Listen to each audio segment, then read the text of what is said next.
Maraming salamat po sa pagtangkilik ng ating video. Hinihikayat ko po kayong mag-like and subscribe para ma-update kayo sa susunod na nakabanata. Tara at umpisahan na natin. Sa ilalim ng mga ulap, nakaupo sila Gerald, Harper, Naomi at ang iba nilang kaibigan sa micro-dining pavilion. Hinahangaan nila ang magandang tanawin sa loob ng manor. Sinabi ulit ni Gerald kay Naomi ang mga sinabi niya kanina sa mga kaibigan nila nung tinanong siya kung paano niya na-afford na makapasok sa lugar na ito. Gayunpaman, hindi inakala ni Gerald na gagawin ni Zack ang lahat ng ito. Naisip niya na masyadong mahal para kumain sila ngayon sa micro-dining pavilion. Naisip pa rin niya na natural lang para kay Zack na gawin ito para sa kanya, dahil si Gerald at ang ate niya nga naman ang may-ari ng manor. May naramdaman tuloy si Gerald na kakaibang sabik sa kanyang puso. Sa oras na ito, nasa micro-dining pavilion na rin si Alice at ang iba niyang kaibigan. Makikita ang pandidiri sa mukha ni Alice sa pagkakataon na iyon. Sa bagay, hindi nawawala sa kanyang isip na si Gerald ay isang mahirap lamang at mababa ang tingin niya sa lalaking ito. Gayunpaman, naramdaman niya na parang hindi niya pala kilala si Gerald, kaya hindi siya komportable sa nararamdaman niya kapag nakikita niya ang lalaking ito. Gerald, paano mo na-afford na makapasok dito? Ito ang unang tinanong ni Alice sa kanya. Gayunpaman, natatakot siya sa magiging sagot ni Gerald. Natatakot siya na baka sabihin sa kanya ni Gerald na mayaman at makapangyarihang tao pala siya. Lalong hindi magiging komportable si Alice kung malalaman niya na sobrang yaman pala ng lalaking ito. Oo nga. Gerald, paano mo na-afford na kumain dito? Ang mahal kaya dito? Malumanay ang tono ng pananalita ni Jaislyn habang sinasabi niya ito kay Gerald dahil nahihiya siya. Sa oras na iyon, dumating na rin sila Quinton at Harold sa lugar na iyon. Ngumiti si Gerald at sinabi, kakilala ko ang manager at siya ang gumawa ng paraan para makakain kami dito ng mga kaibigan ko. Nagtaka ang lahat sa sinabi niya. Hindi ba sobrang garbo para gawin ito ng manager na kakilala niya lang? Hindi makapaniwala si Alice habang nakatitig siya kay Gerald. Pagkatapos nito, hindi na napigilan ni Naomi na sabihin ang totoo sa lahat. Sinabi niya sa lahat kung paano nakilala ni Gerald ang manager at kung bakit niya inimbitahan si Gerald sa manor ngayong araw. Guminhawa na ang loob ni Alice dahil dito. Naomi, sinasabi mo ba na nakakakain si Gerald dito at nabili niya ang mamahaling Hermes bag noon dahil niligtas niya ang anak ng manager na naaksidente sa car crash noon? Iyon ba ang rason kung bakit sobrang bait ng trato sa kanya dito? Tumango si Naomi, sobrang swerte ni Gerald. Totoo nga na may reward lagi ang mababait. Munti ka na akong mamamatay sa takot, naisip ni Alice. Nakahinga na siya ng maayos at kahit Quinton ay huminga ng malalim habang pinapakinggan niya kanina si Gerald. Mas maayos pa ang trato kay Gerald sa lugar na ito kumpara sa kanilang mga second generation rich kids. Gayunpaman sa pagkakaintindi nila, pabor lamang ito na binigay ng ibang tao para kay Gerald. Pagkatapos ng araw na ito, ano na ang magiging kapalaran ni Gerald? Naging panatag na ang loob ni Alice at ng iba nang malaman nila ang impormasyon na ito. Nakita pa rin ni Gerald na hindi na tulad ng dati ang galit ni Alice sa kanya pero hindi niya pa rin magawang magpasalamat sa lalaking ito. Para sa kanya, sapat na ang presensya niya bilang pasasalamat kay Gerald. Ngumiti si Gerald habang iniisip niya ito. Tingnan mo. Oil painting ba ito? Sa tingin mo pintura ito ng isang sikat na artist? Umupo sila at sama-sama silang nag-inuman sa maganda, nakaka-relax na lugar. Sa oras na ito, dumiretso si Jaislyn sa 4 na oil paintings na nakasabit sa 4 na pillars sa attic. Isa dito ang antigong painting ng isang sikat na painter noong unang panahon at agad itong napansin ni Jaislyn. Sa tingin ko tunay yan. Sabi ni Gerald habang tumatawa. Kaunti lang ang counterfeit items sa lugar na ito. Lahat ng mga gamit dito ay pinaglaanan ng maraming pera. Anong sinasabi mo na sa tingin mo lang? Siyempre tunay ang lahat ng nandito. Hindi na iwasan ni Quinton na maging mapanutya nang marinig niya ang sinabi ni Gerald. Kababalik niya lang mula sa ibang bansa kung saan siya nag-aral, kaya pamilyar siya sa mga foreign artworks. Mahirap lang noon si Gerald pero nagawa niyang imbitahan silang lahat, pero wala siyang alam sa nilalaman ng lugar na ito. At saka, walang alam si Gerald sa art kaya inatake siya ng masakit na salita ni Quinton para siya ang maging bida. Ang market price ng painting na ito ay $150,000. Mamahalin at mahalaga ang painting na ito. Ang ibang mga painting sa pader ay mamahalin rin, kaya pala ang mahal kumain dito. Diyos ko! $150,000 ba talaga ang presyo niyan? Ang mga babaeng kasama nila ay humanga ng sobra sa mga paintings. Lalong nasabik si Jaiseline. Kailangan kong kumuha ng litrato ng mga mamahaling oil paintings. Nagtawanan silang lahat. Pagkatapos nito, tumayo si Gerald at binaba niya ang nakasabit na oil painting mula sa pader at sinabi, kung gusto mo, pwede mo itong kunin at tingnan.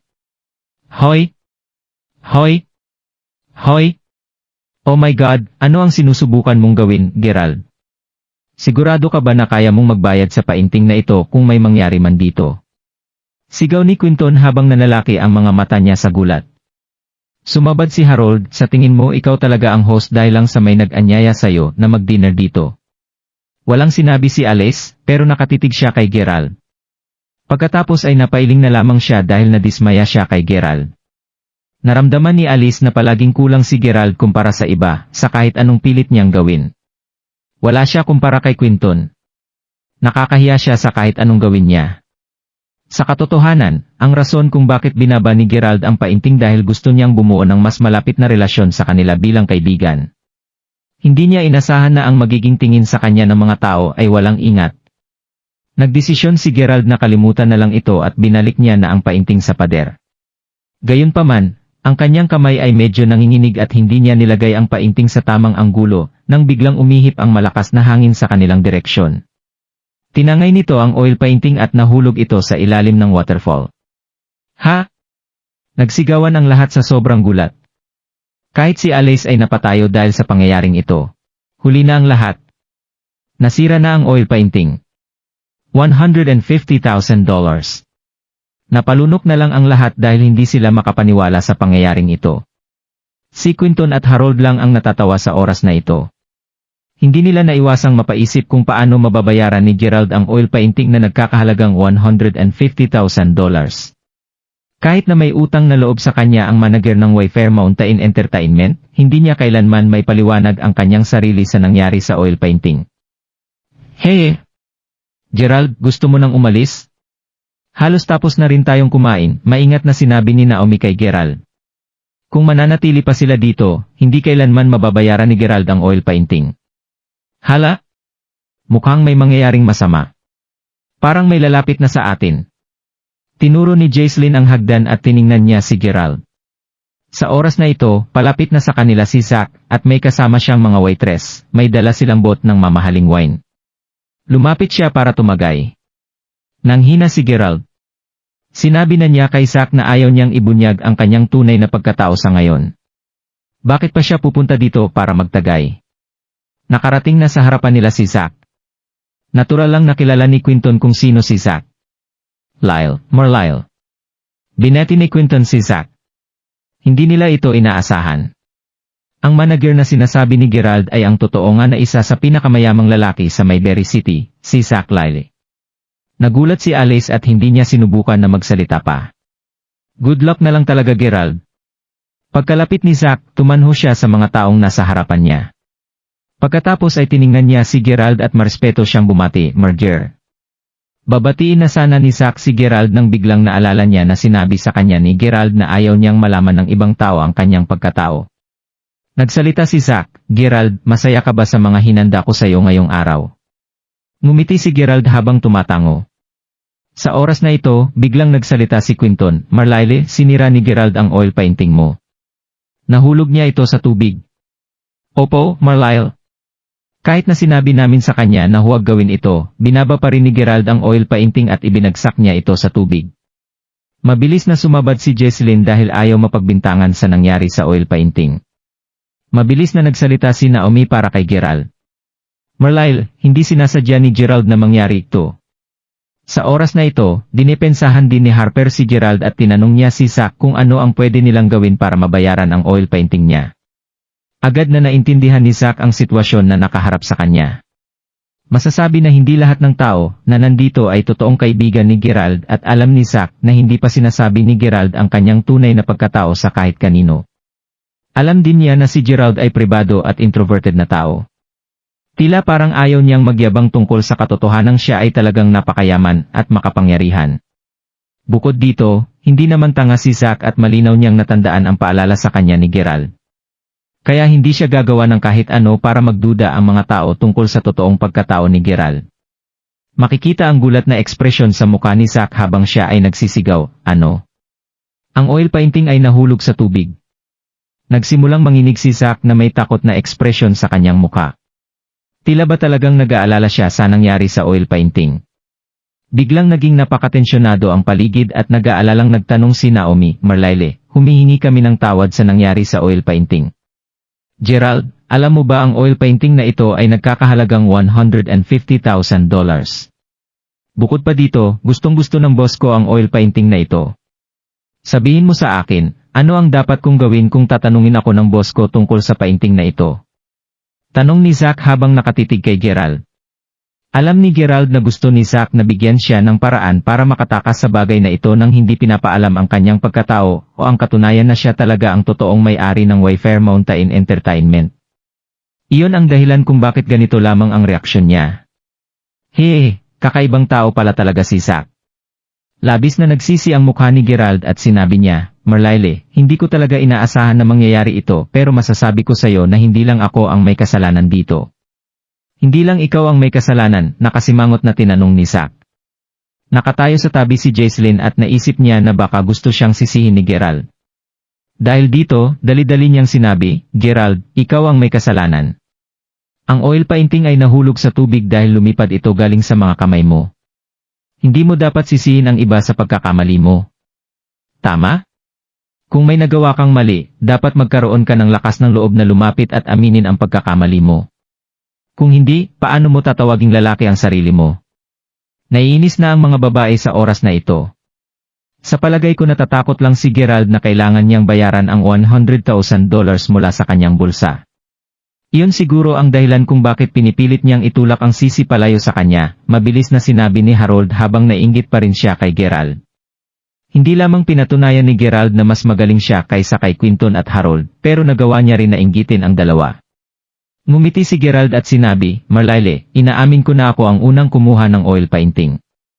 Ang dahilan kung bakit sinabi ko na hindi lang ako ang may kasalanan o responsibilidad ay dahil tinangay ito ng malakas na hangin nang sinubukan kong ibalik ang oil painting sa pader. Hahaha. Gerald, nakakatawa ka talaga. Karamihan ng mga tao na nandoon ay hindi napigilang mainis kay Gerald. Nagsalita si Quinton, Gerald, seryoso ba na sinubukan mong sisihin ang lakas ng hangin? Hindi mo ba naisip na parang try hard ka na? Tiningnan ni Zack na parang iniisip niyang mabuti ang sinabi ni Gerald. Makalipas ang ilang sandali, tinapik niya ang kanyang noo at sinabi, Gerald, salamat at pinaliwanag mo sa akin ang nangyari. Ganun ba talaga ang nangyari? Humihingi ako ng tawad dahil hindi kita naintindihan kanina. Sa palagay ko ay masisisi lang natin ang lakas ng hangin sa paghihip ng oil painting kaya nahulog ito sa tubig. Sa tingin ko ay hindi mo naman kasalanan ang lahat ng nangyari. Oo, hindi mo dapat sinabit ang oil painting dito. Delikado kapag malakas ang hangin, nagmamadaling sagot ni Gerald. Tama, Gerald. Salamat at pinaalala mo sa akin. Sasabihan ko ang staff na gawan ito ng paraan. Kasalanan nga naman namin dahil kami ang naglagay ng oil painting dito. Ano? Nagulat ang lahat sa reaksyon ni Zack. Agad na nakumbinsi si Zack dahil lamang sa ilang mga salita ni Gerald. Naramdaman ni Quinton na parang may bukol sa kanyang lalamunan dahil sa pangyayaring ito. Hindi siya naging komportable sa pangyayaring ito, habang si Alice at ang natitirang mga babae ay hindi mapalagay. Kung ganoon, gusto kong pasalamatan ka sa iyong kabutihan, Marlyle. Kung okay lang sa'yo, kailangan na naming umuwi ngayon. Ngumiti si Gerald. Naisip niya na ang ginawang tulong sa kanya ni Zack sa sitwasyong ito ay talagang nakakatawa. Pagkaalis nila sa Wayfair Mountain Entertainment, silang lahat ay hindi mapigilang tumingin kay Gerald habang tuliro. Lalo na si Alice, na naramdaman na parang hindi totoo ang nangyari at hindi niya talaga maintindihan si Gerald. Gerald, ang galing mo talaga. Hindi ako makapaniwala na talagang nakumbinsi mo si Marlyle gamit lang ang ilang mga salita noong nag-aalala na siya sa oil painting na iyon. Hindi mapigilan ni Naomi na humanga kay Gerald pagkaalis nila sa Manor. Sa oras na ito, si Alice ay nakikinig din sa kanila. Nagtataka siya sa sitwasyon na ito. Simple lang ba talaga ang lahat ng mga pangyayari? Pagbalik nila sa dormitoryo, nasurpresa si Alice at ang ibang mga babae. Kung talagang mahirap si Gerald at kung nanalo siya ng daan-daang libong dolyar mula sa lottery, hindi sana sila magiging mahihirapan ngayon.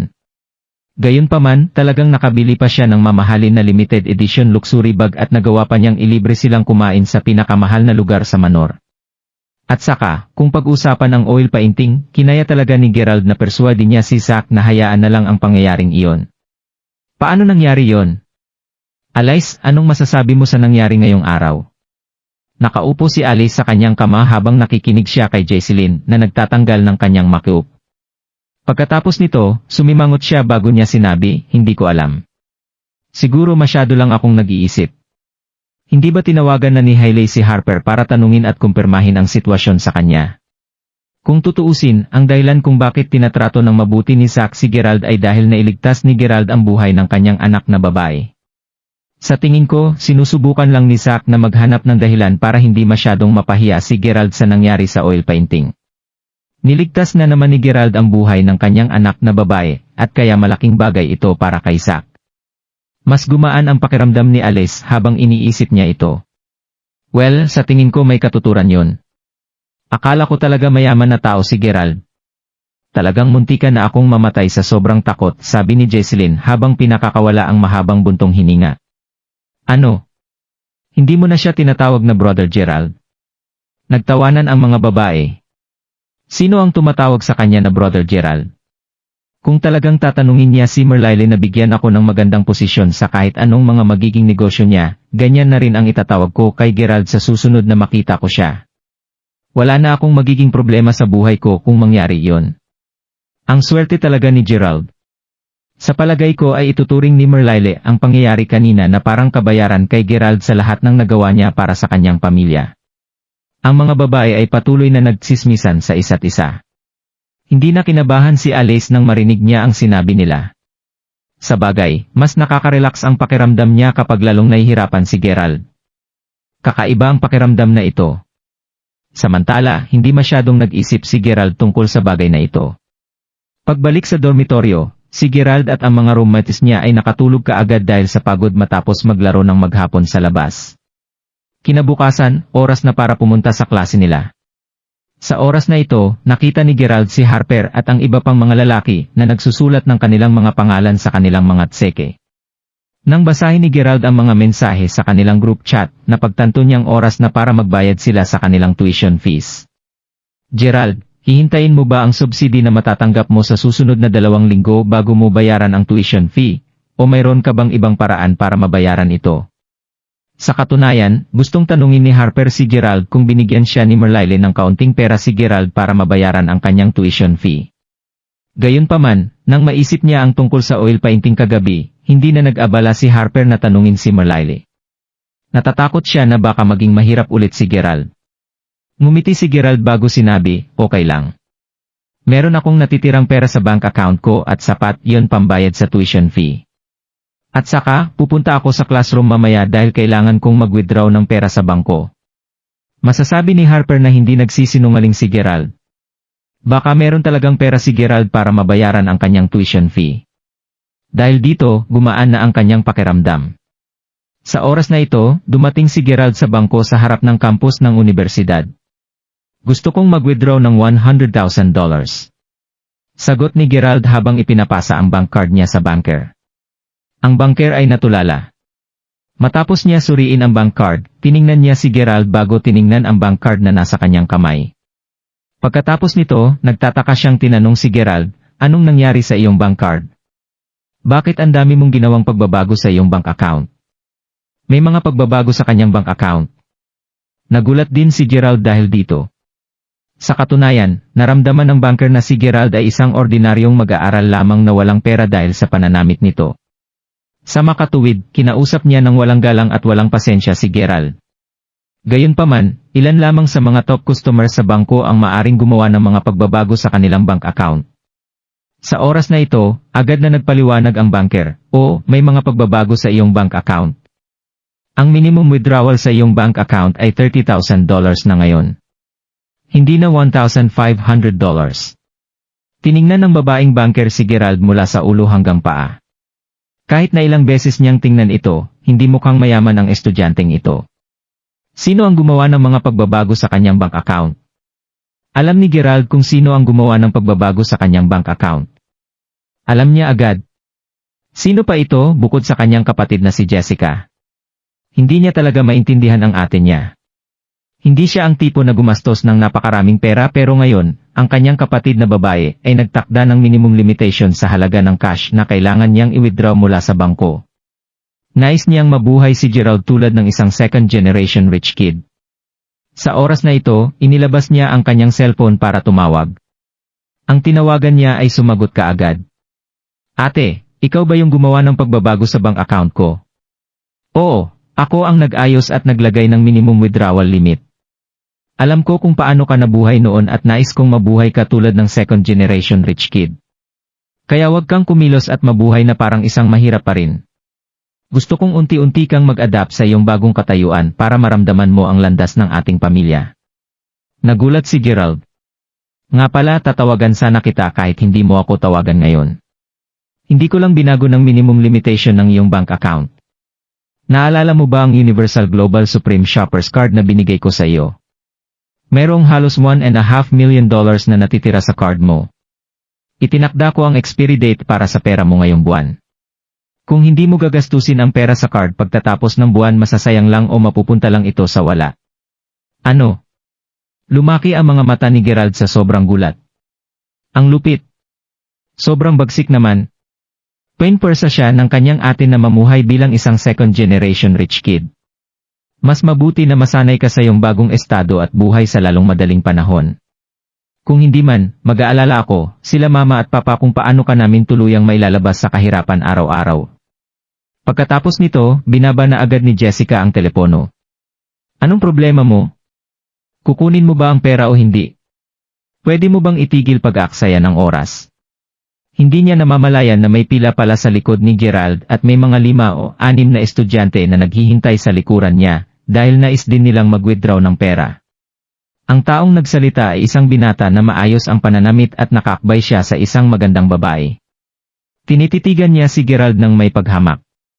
Ngayong araw ang huling araw para magbayad ng tuition fee.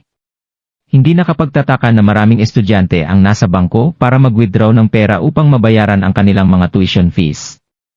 Nang makita ng binata ang damit ni Gerald at nang makita niyang matagal na nakikipag-usap sa telepono ang lalaki, inisip ng binata na walang pera si Gerald sa kanyang bank account at iyon ang dahilan kung bakit siya tumawag sa bahay para humingi ng pera. O, nagawa mo bang kausapin ang pamilya mo para maghanap ng pera para sayo? Alam mo bang lahat tayo ay late na sa class dahil sayo? Sa oras na ito, nagsalita ang babae na nakakapit sa braso ng binata habang nakatingin siya kay Gerald. Sige na, kukunin ko ang minimum na halaga para sa withdrawal. Nang makita ni Gerald ang mahabang pila sa likuran niya, agad niyang kinausap sa babaeng banker. Gusto ni Gerald na i-withdraw ang kanyang pera sa lalong madaling panahon para makaalis agad siya sa bangko. Kaya nagpasya siyang kunin agad ang $30,000. Mabilis niyang binigyan ng instructions ang babaeng banker sa likod ng counter. Ang babaeng banker ay nagdududa. Gayunpaman, ginamit niya ang computer para iproseso ang withdrawal at direktang ipinakita ng kanyang computer na matagumpay withdrawal. Nanlaki agad ang mga mata ng babaeng banker dahil nabigla siya sa kanyang nakita. $30,000. Oh my God! Ang estudyante na ito ay mayaman talaga. Sir, lumabas na ang iyong withdrawal. Pagkatapos ay inayos ng babaeng banker ang kanyang buhok bago siya tumayo at ipinahayag ang kanyang paggalang kay Gerald. Kinuha niya ang bundle ng cash bago niya nilagay sa counter ng pera. Buzz. Agad na maririnig ang tunog mula sa machine. Pera ang lahat ng lumabas mula dito. Ang mga estudyante na nakapila sa bangko para mag-withdraw ay biglang nanigas sa kinatatayuan nila. Ang mga lalaki at babae sa likuran ni Gerald ay nagulat. Sa sobrang gulat, kaya nang ipasok ang 2 itlog sa kanilang mga bibig. Ang 2 tao sa likuran niya ay inaasar siya kanina dahil akala nila wala siyang sapat na pera sa kanyang bank account. Gayunpaman, mukhang mayroon siyang higit pa sa sapat na pera. Ang lahat ng mga dalaga sa bangko ay may kakaibang pagtingin na kay Gerald ngayon. Tila sinasabi nila, Pogi, tingnan mo ako. Please, tumingin ka sa akin. Kinamot ni Gerald ang ilong niya dahil nakaramdam siya ng konting hiya. Pagkatapos nito, napagtanto niya na imposibleng madadala niya ang napakaraming pera at hindi niya kayang bitbitin ang lahat ng perang iyon sa kanyang kamay. Tumingin siya sa paligid at nasulyapan niya ang itim na garbage bag sa basurahan na nasa harap ng counter. Bagong palit ito kaya bago pa rin ang garbage bag. Kinuha ni Gerald ang itim na garbage bag sa basura bago niya ito nilagay sa counter. Ayan ang gagamitin mo. Nagulat ang babaeng banker. Ang mga mayayaman ba ay kakaiba talaga? Oo. Wala masyadong sinabi si Gerald. Sa halip, kinuha lamang niya ang stock ng cash at inilagay ito sa kanyang itim na garbage bag bago niya kinuha ang kanyang ID mula sa babaeng banker at agad siyang lumabas ng bangko. Tingnan mo yan. Mayaman siya pero pinagtatawanan at inaasar mo lang siya kanina. Ikaw ba ay mayaman na tulad niya? Kaagad na umalis si Gerald sa bangko, at ang lahat ng tao ay nagsimulang magbulungan sa isa't isa. Sa oras na ito, ang babae na nakakapit sa braso ng lalaki kanina ay nandiri sa lalaking kasama niya at sinuntok niya ito sa dibdib. Pasimpleng napatingin ang binata sa likuran ni Gerald at galit itong sumagot, "Punyeta. Bakit ganyan kasi ang damit ng isang mayamang tao?" Kahit ayaw ni Gerald na malet sa klase, nalete pa rin siya dahil sa pagkaantala sa bangko. Report. Tumayo sa labas ng pintuan ng classroom si Gerald. Si Cassandra McGregor, ang isang dalawa na kilala bilang ang magandang class representative, ay tumingin kay Gerald. Hahaha. Naisip ko na ikaw ay masyadong takot na pumunta sa klase dahil magbabayad kami ng tuition fee ngayon. Pagkatapos nito, sumulyap si Cassandra sa itim na garbage bag na nasa kamay ni Gerald bago niya sinabi, "Bakit? Lumabas ka ba para kunin ang basura dahil wala kang sapat na pera para mabayaran ang tuition fee mo?" Hahaha. Lahat ng nasa classroom ay tumawa ng malakas pagkatapos itong sabihin ni Cassandra. Nanatiling tahimik si Gerald. Ito ay sapagkat alam niya na ang kanilang class representative ay palaging lumalapit sa mga mayayaman at ibang-iba ang pakikitungo niya sa mga mahirap na estudyante. Ano pa ang masasabi niya? Ang ilang mga tao na tinatrato ng maayos ni Cassandra sa klase ay ang mga mayayaman na tulad nila Danny at Yuri. Lalabas pa sila at maggagala pagkatapos ng klase. Si Danny, na karaniwang lumalaktaw sa klase at hindi pumapasok kapag exam, ay nakakakuha pa rin ng mataas na marka. Ni hindi nga niya kailangang mag-apply para umabsent. Gayunpaman, pagbabantaan ni Cassandra na paalisin siya kaagad kung si Gerald ay umabsent ng isang klase nang hindi nag-a-apply para sa umabsent. Kahit na tila ito ay isang exaggeration, masasabi na ito ay base sa katotohanan lamang. Sa palagay ko, umaasa ka sa subsidy na babayaran ang iyong tuition fee para sa semester na ito, tama ba ako? Hindi ko nakita si Whitney na nagbibigay ng anumang mga report tungkol sa dito. Pero Gerald, hayaan mo akong balaan ka na ang deadline para sa tuition fee ay sa katapusan ng buwan. Kung hindi mo babayaran ang iyong tuition fee sa tamang oras, paalisin na kita at sisipain kita palabas ng universidad na ito nang walang pag-aalangan.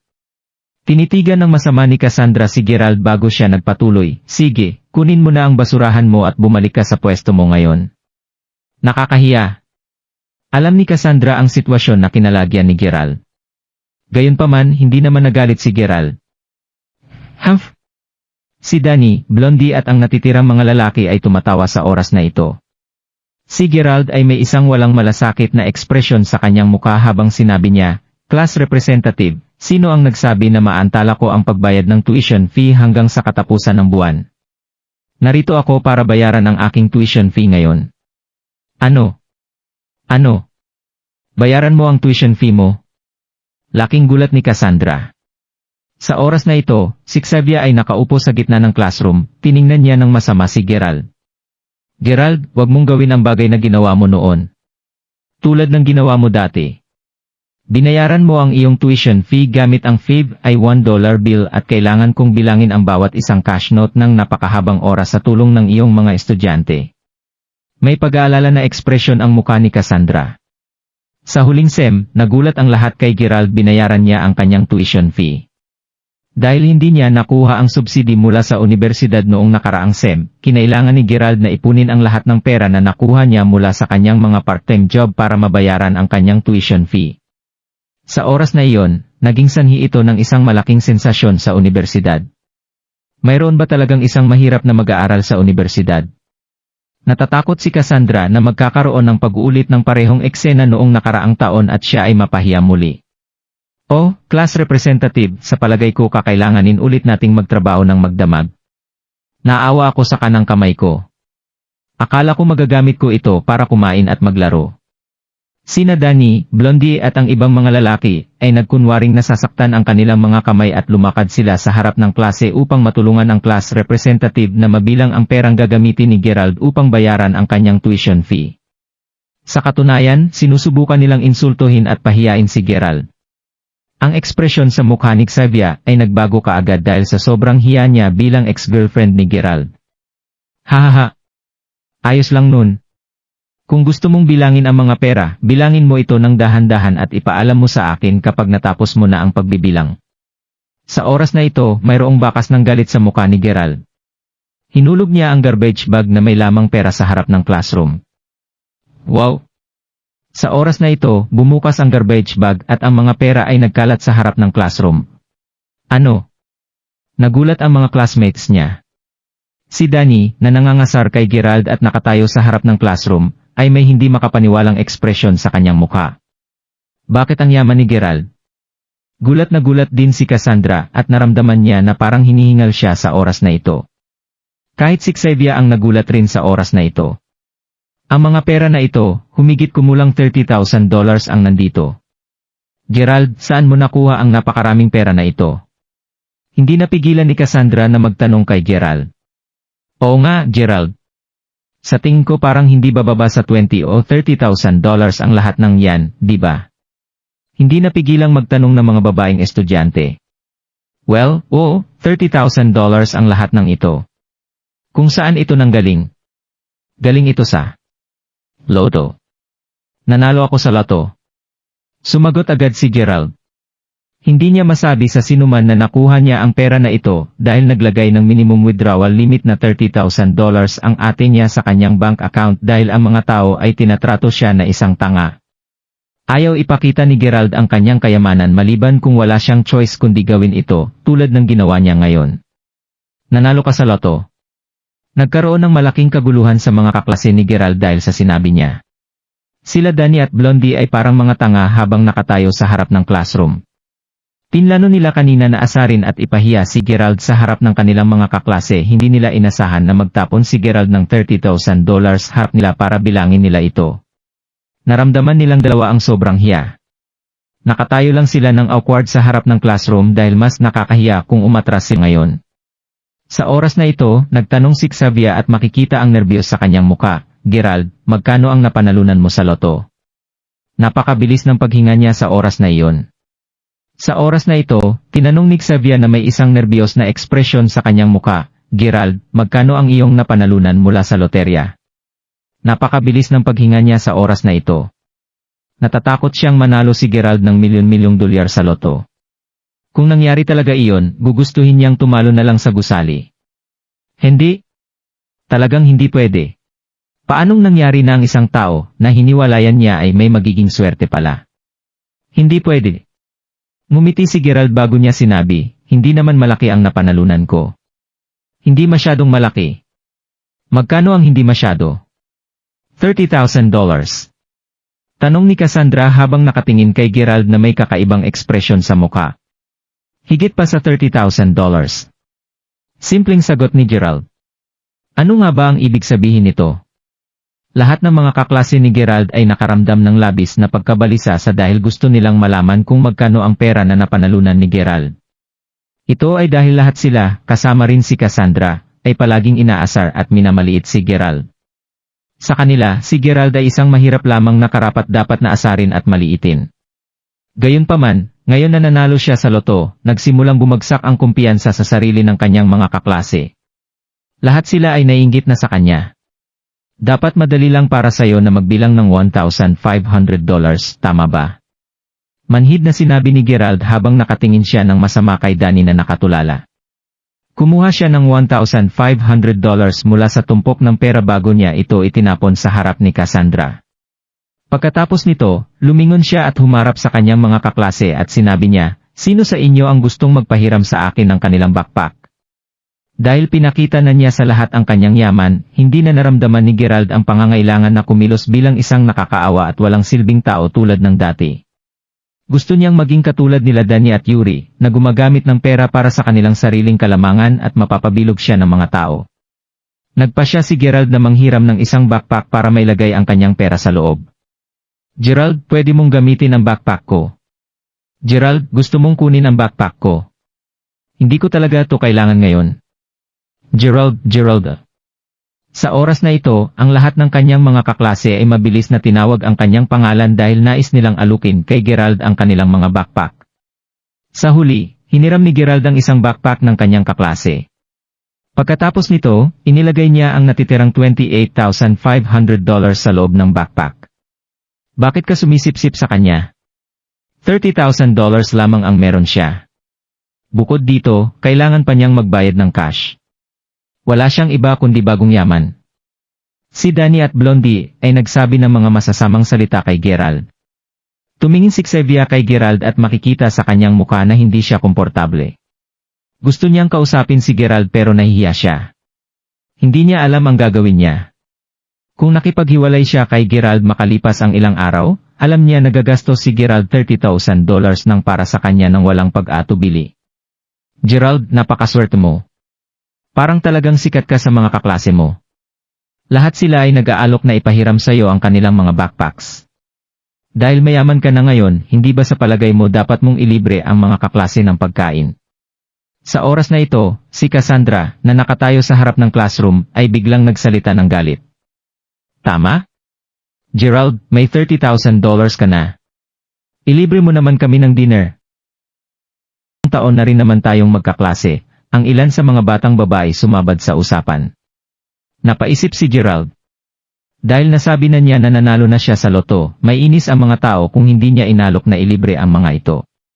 Sa katunayan, binalak na ni Gerald na ilibre ng dinner sila Naomi at ang mga roommates niya. Pero ngayon, simpleng sumagot si Gerald, sige na nga. Ilibre ko na kayo ng dinner ngayong gabi. Kung sinong may gusto pwedeng sumama. Sa katunayan, ang kahulugan sa likod ng mga salita ni Gerald ay ang mga taong na malapit lang sa kanya ay pwedeng sumama para ilibre niya ng dinner. Yay! Ang lahat ng kanyang mga kaklase ay nagsimulang magsaya at marami rin silang natutunan sa lessons nila ng araw na iyon. Bukod dito, maraming tao ang nagtitipon sa paligid ni Gerald dahil gusto nilang malaman kung magkano ang pera na napanalunan ni Gerald mula sa loto. Gayunpaman, tumanggi si Gerald na magsalita kaya lalong nasabik ang mga kaklase niya.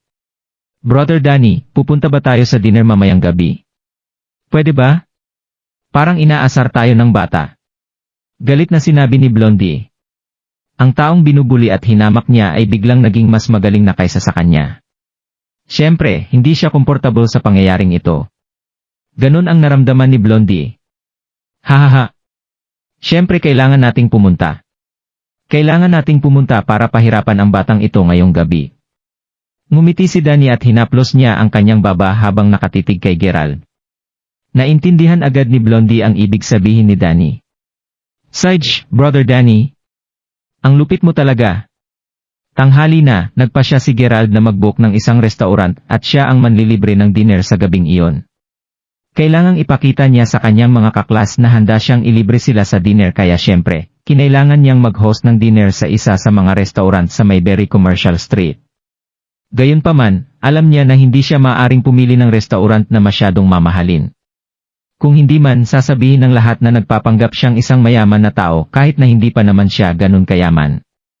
Sa makatuwid, nagpasya si Gerald na mag-book sa restaurant na nagngangalang Homeland Kitchen para mag-host ng dinner. Ito ay mas casual kumpara sa Marangyang Grand Marshal Restaurant na malapit lang sa lugar na ito. Pagpasok pa lang niya sa restaurant, nakita ni Gerald ang ilang tao na kakilala niya. Manager, gumastos ako ng napakaraming pera. Nagbayad ako ng higit sa $300 sa bawat tao na kasama ko. Kailangan mo akong bigyan ng discount kapag pumunta ulit ako dito sa susunod. Hahaha. Hindi magiging problema yon, right? Siguradong bibigyan kita ng discount kapag bumalik ka sa susunod. Napakahusay ang reputasyon ni Brother Victor. Anong kalokohan ang iyong sinasabi? Kilala mo ba kung sino si Victor? Ang kotse niya ay Audi A6. Bukod dito, ang Homeland Kitchen ay isa sa mga pinakaprestihiyosong restaurant sa Mayberry Commercial Street. Ang sinumang magpakasal kay Victor ay wala ng problema sa kanyang kinabukasan. Whitney, ang dahilan kung bakit pwede kaming makapunta at kumain sa restaurant ngayon ay dahil kay Brother Victor. Tumingin si Gerald sa paligid ng grupo ng mga tao sa restaurant.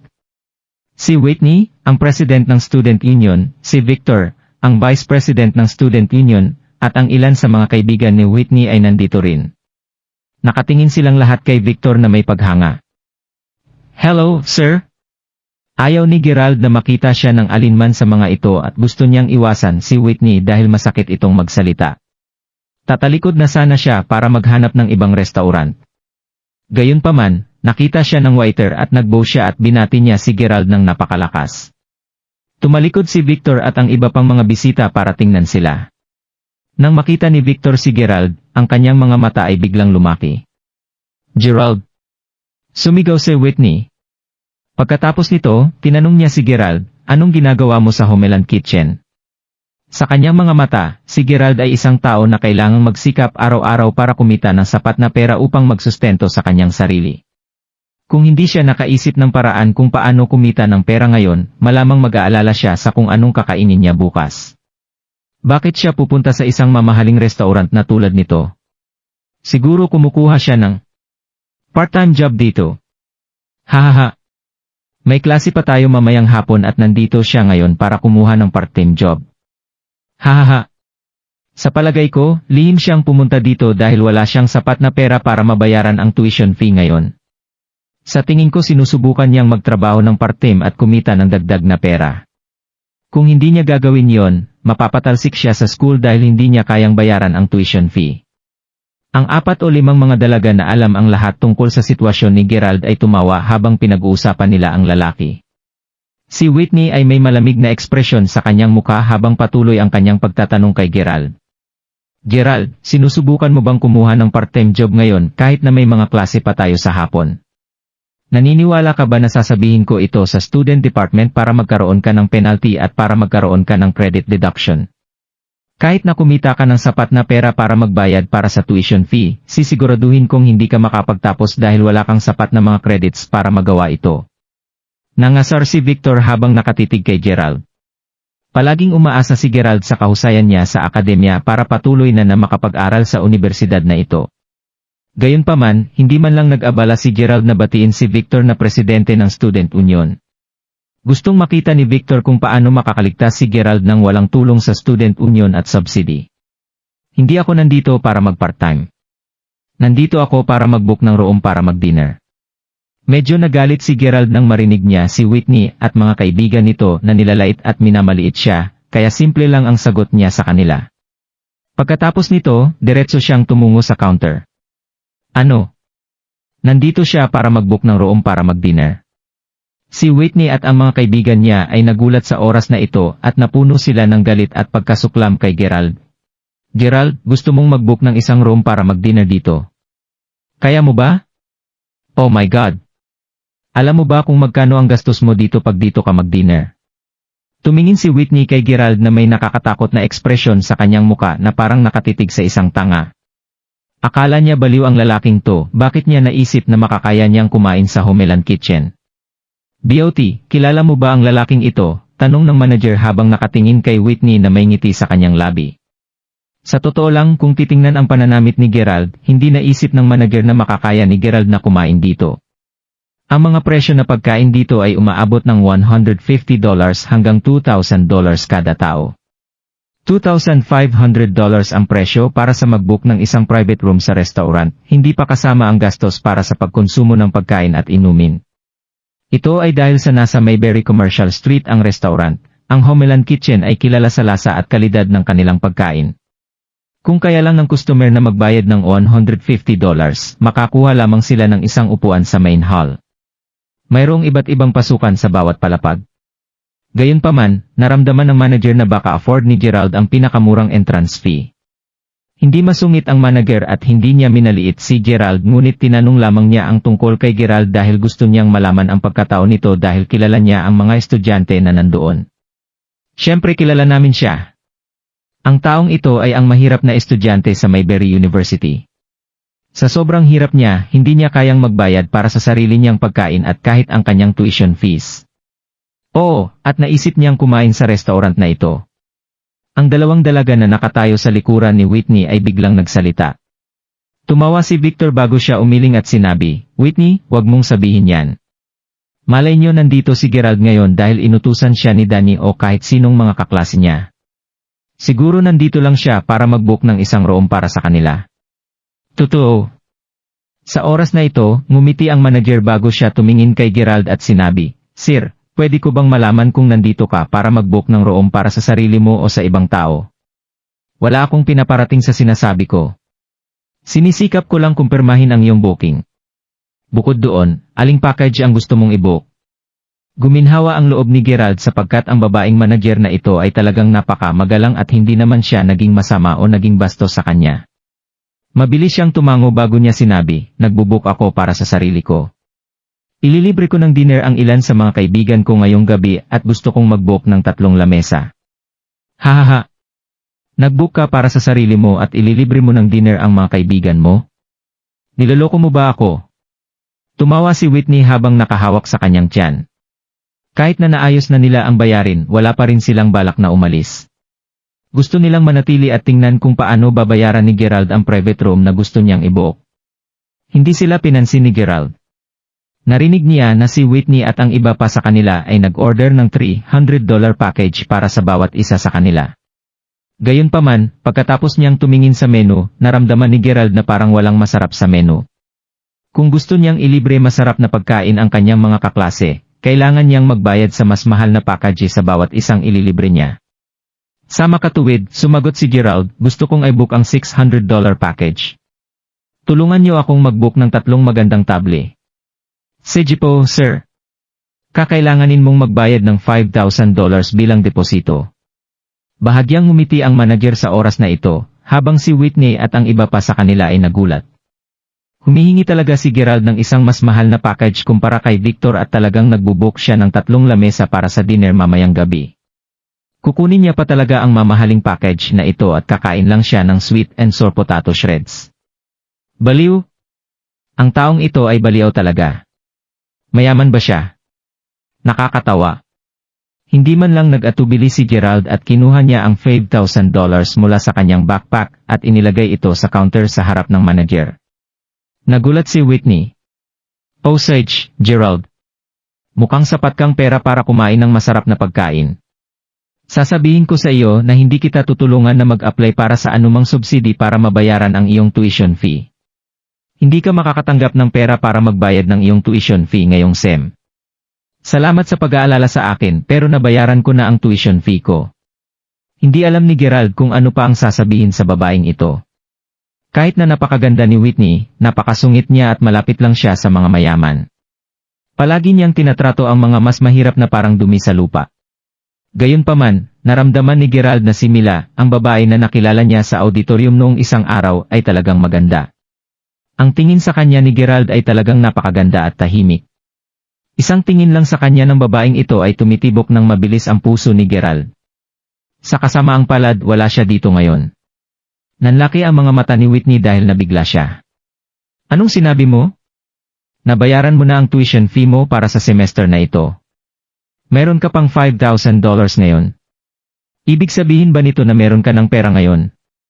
Anong nangyayari?" Nanalo ako sa loto." Walang nang nagawa si Gerald. Kung wala siyang sinabi na anumang bagay para linawin ang sitwasyon, ang babaeng ito ay magpapatuloy sa pagpipintas sa kanya hanggang sa mamatay siya. Kaya nagpasya siyang magpatuloy sa kanyang kasinungalingan. "Nanalo ka sa loto. Magkano yung panalo mo?" Nagmamadaling tanong ni Whitney. Pakiramdam niya ay hindi talaga nagkukunwari si Gerald. Una sa lahat, siya ay masyadong mapagbigay. Ang deposito na binayaran niya para sa 3 mga lamesa ay $6,000. Bukod dito, kinakailangan din niyang maglabas ng pera para sa inumin ngayong gabi. Sa bagay, sikat ang restaurant na ito sa kanilang mga wine at liquors. Sa ganitong paraan, magbabayad si Gerald ng libu-libong dolyar para sa dinner mamayang gabi. Sa madaling salita, nanalo si Gerald ng higit pa sa $30,000. Hindi, siguro hindi bababa sa $50,000 o higit pa. Kung hindi man, hindi pwede na maging sobra siyang mayabang. Hindi maliit lang, hindi masyadong malaki ang napanalunan ko. Pagkatapos nito, isinara ni Gerald ang kanyang backpack bago siya tumalikod at umalis kaagad. Bakit kailangan niyang ibunyag ito kay Whitney? Gayunpaman, ayaw niyang magkaroon ng koneksyon sa babaeng ito. Ano? So, nanalo lang siya sa loto. Ano ang big deal? Hindi man siya maikukumpara sa mayayaman na second generation.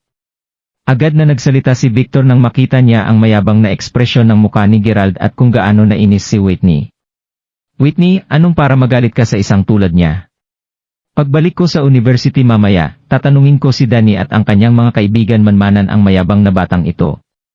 Galit na sinabi ni Victor. Oh? Hindi ba't libu-libong dolyar lamang ang meron siya?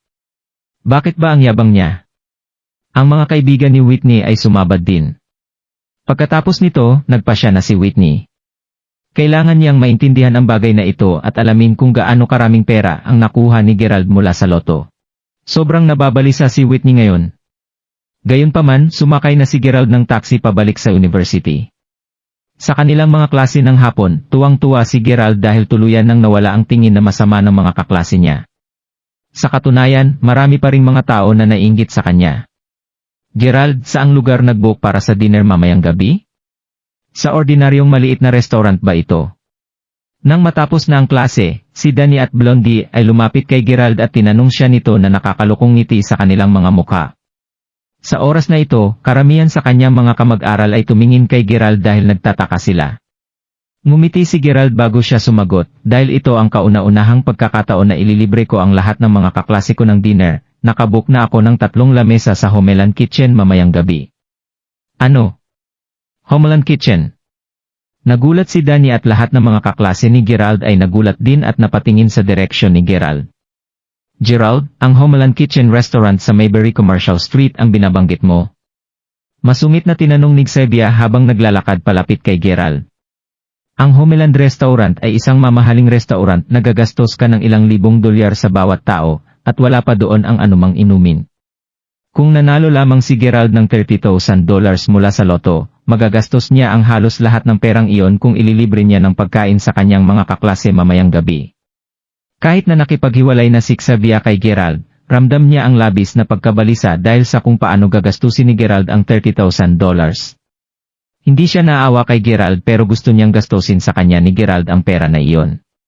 Nakaramdam siya ng hindi komportable katulad noong binibili ni Gerald ang Hermes bag na nagkakahalaga ng $55,000. Sa kanyang palagay, naramdaman niya na dapat gastusin ni Gerald ang lahat ng perang iyon sa kanya. Oo, iyon ang restaurant na sinasabi ko, sagot ni Gerald habang nakangiti. Ha? Baliw ka talaga. Sumigaw si Xavier habang nakatingin kay Gerald. Hahaha. Nagiging mapagbigay lamang si Gerald sa kanyang mga kaibigan. By the way, Gerald, pwede ba kaming magdala ng boyfriend o girlfriend mamayang gabi? Kahit na nagpapanggap na magalang si Danny, hindi niya maitago sa kanyang puso ang galit na nararamdaman niya. Si Harper ay tumayo at niya sinabi, Danny, hindi ka ba nahihiya sa sarili mo? Paano ka magkakaroon ng lakas ng loob na pumunta sa dinner pagkatapos mong itrato na basura si Gerald? Harper, ililibre tayong lahat ng dinner ni Gerald. Dahil nanalo siya sa loto, lahat kami ay masaya para sa kanya. Kaya, bakit hindi kami magpapakita sa dinner party mamayang gabi? Mapangasar na ngumiti si Danny. Walang magawa si Gerald kundi sumagot, o naman, pwede mong isama kung sinong gusto mo. Pwede mong isama ang mga girlfriend mo. Alam ni Gerald ang balak gawin ni Danny pero hindi siya nagpa-apekto dito. Yay! Lahat ng mga lalaki at babae sa classroom ay tuwang-tuwa. Hindi niya maiwasang makaramdam ng sobrang inis nang makita ni Xavier ang kawalang bahala ni Gerald at kung paano na wala siyang pakialam sa pera, pinaplano noong una na kunin ang pera ni Gerald. Mas lalo niyang kinainisan si Gerald. Mabuti. Gagawin niya ang sinabi ni Gerald. Yayayain niya si Yuri na sumama sa kanya mamayang gabi para makakain siya ng masasarap na pagkain at makainom ng maraming alak hanggat sa abot ng makakaya niya. Napaisip si Xavier sa sarili niya. Iyon ba ang pinaparating ni Danny? Pagkatapos nito, may nagpapaalam kay Yuri tungkol sa mangyayari sa dinner mamayang gabi. Nagpasya din si Cassandra na dumalo sa dinner. Kasama pa niya si Danny at ang kanyang mga kaibigan. Sa oras na ito, pumunta din sina Gerald at Harper sa restaurant gamit ang isang taxi. Hala? Nagbook talaga si Gerald ng room sa Homeland Kitchen. Nagulat talaga si Danny. Gayunpaman, ito talaga ang pinaplano niya.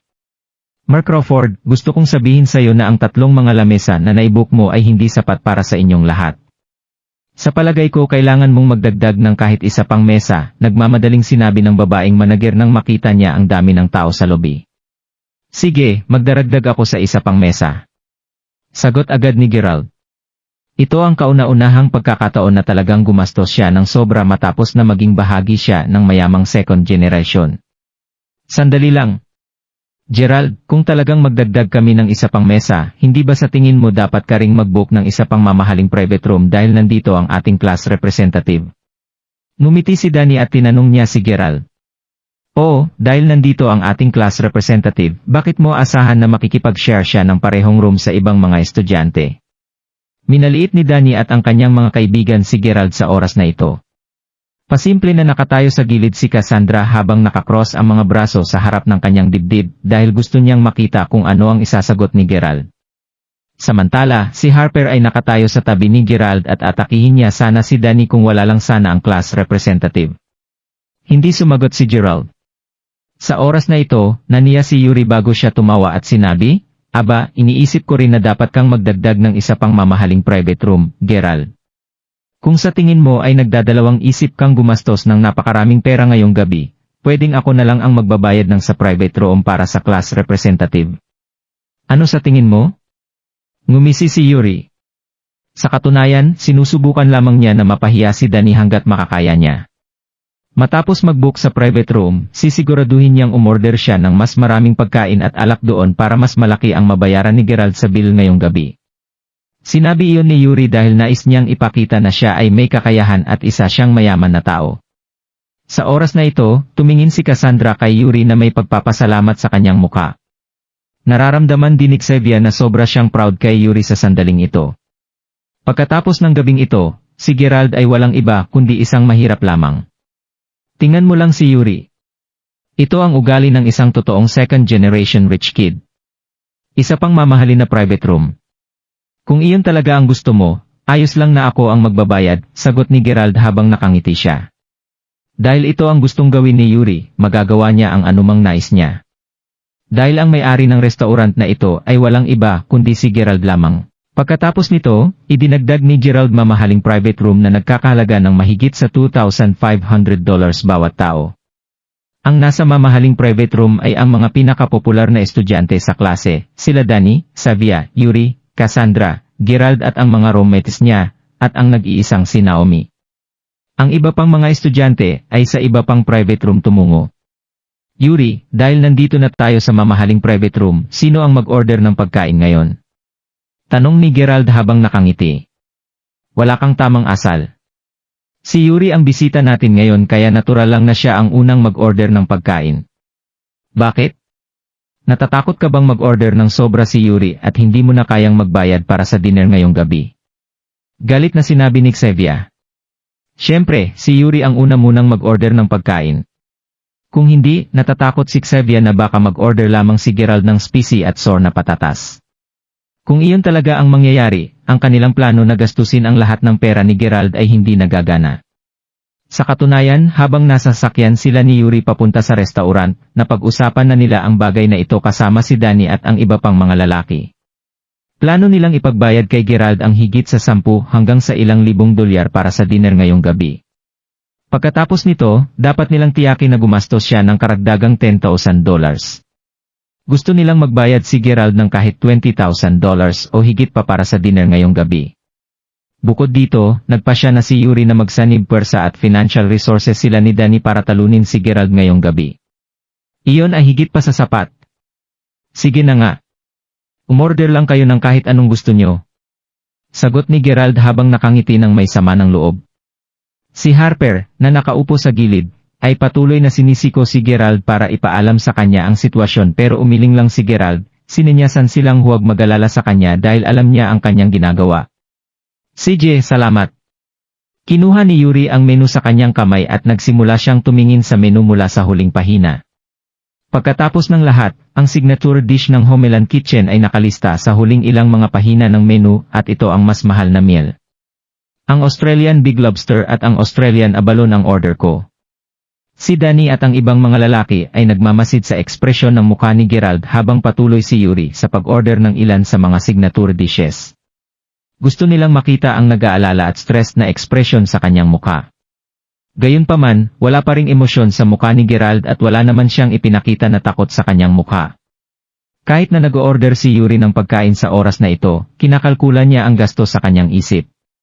Sa katotohanan, mayroon na lamang siyang 3,000 hanggang 4,000 dolyar na natitira para sa buwan na ito at si Danny ay may $1,500 na lamang.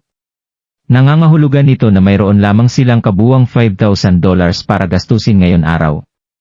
Sa madaling salita, kailangan nilang tiyakin na hindi sila gagastos ng higit sa $10,000 ngayon. Kung hindi man ay talagang mapapahiya sila kapag hindi nila kayang bayaran ang bill. Nag-order si Yuri ng ilan sa mga tanyag na dishes nang mula sa huling mga pahina ng menu.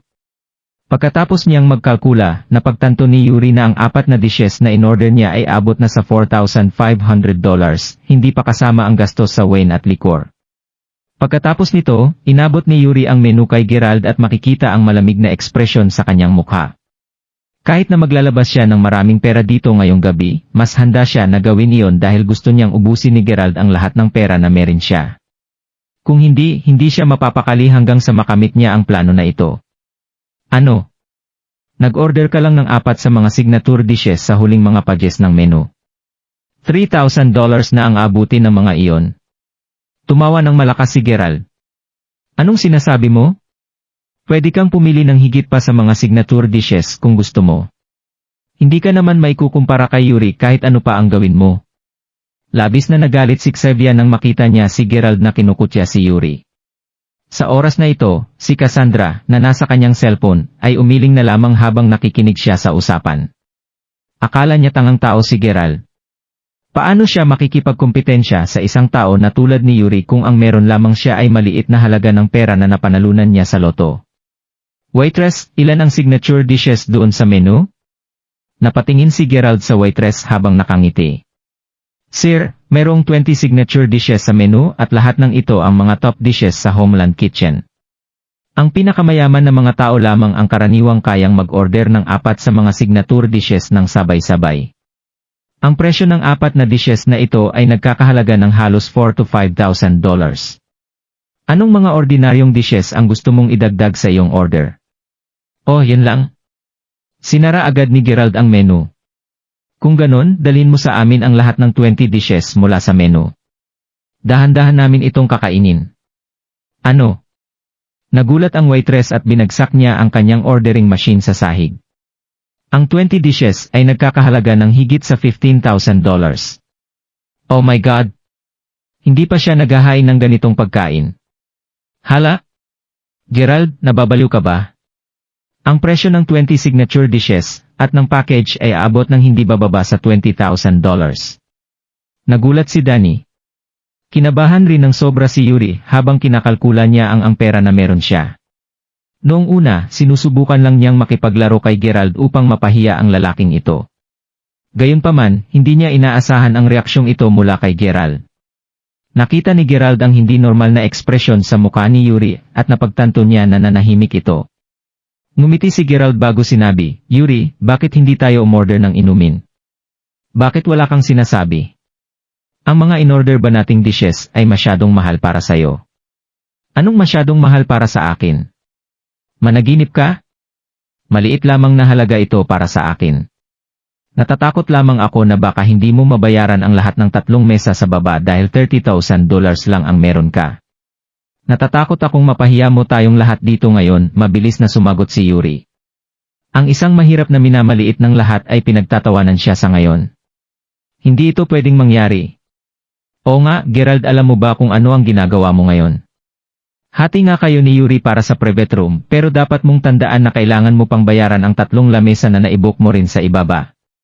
Kahit na hindi sila nag-order ng anuman sa mga signature dishes, sigurado akong umorder din sila ng mga alak para sa bawat mesa. Sigurado ako na magbabayad ka ng ilang libong dolyar para dito. Sigurado ka bang makakabayad ka para sa dinner ngayong gabi o sinusubukan mo lamang na hindi mapahiya noong inorder mo na ang lahat ng mga iyon? Tandaan mo na ito ang Homeland Kitchen sa Mayberry Commercial Street. Ang mga babae na malapit kay Xavier ay nag-aalala na. Huwag kang mag-alala, alam ko ang ginagawa ko. Bukod pa dito, kasama ko naman si Yuri. Dahil sinabi ni Yuri na okay lang, dapat din tayong umorder ng inumin. Tumalikod si Gerald bago niya tinanong ang waitress, nga pala, ilang taon ang red wine ang wine na sineserve nyo dito? Mayroon kaming malawak na koleksyon ng mga red wine. Ang pinakalumang red wine ay mula pa noong 1995 at ito ay isang bote ng luxury wine na nagkakahalaga ng $1,500. Agad na inirekomenda ng waitress si Gerald ng pinakamahal na red wine sa restaurant nang makita niya na galante pa rin ni Gerald. Pwedeng tanggihan ni Gerald ang alok. Ang mga dishes na order nila ay napakamahal na rin. At saka, kung ayaw tanggihan ni Gerald ang alok, makakuha pa rin ang waitress ng mas maraming komisyon. $1,500 para sa isang bote ng red wine. Pinagpawisan sila Danny at Yuri nang marinig nila ang presyo ng red wine. Kahit si Cassandra at Sevia at nabigla rin. Gerald, binabalaan kita na kalkulahin at subaybayan mo kung magkano ang kaya mong bayaran para sa dinner na ito. Kung hindi, baka sapat ang pera mo para magbayad para sa dinner ngayong gabi. Medyo natakot din si Sevia dahil sa dami ng pera na kanilang ginagastos ngayong gabi. Natatakot talaga siya na umorder si Gerald ng 2 bote ng red wine. Dalhin mo dito ang isang kahon ng red wine. Hindi inaasahan na nag-order si Gerald ng red wine nang walang pag-aatubili. Mayroong 6 na bote ng red wine sa isang kahon. Hindi ba ang halagang nito ay higit pa sa $9,000? Oh my God,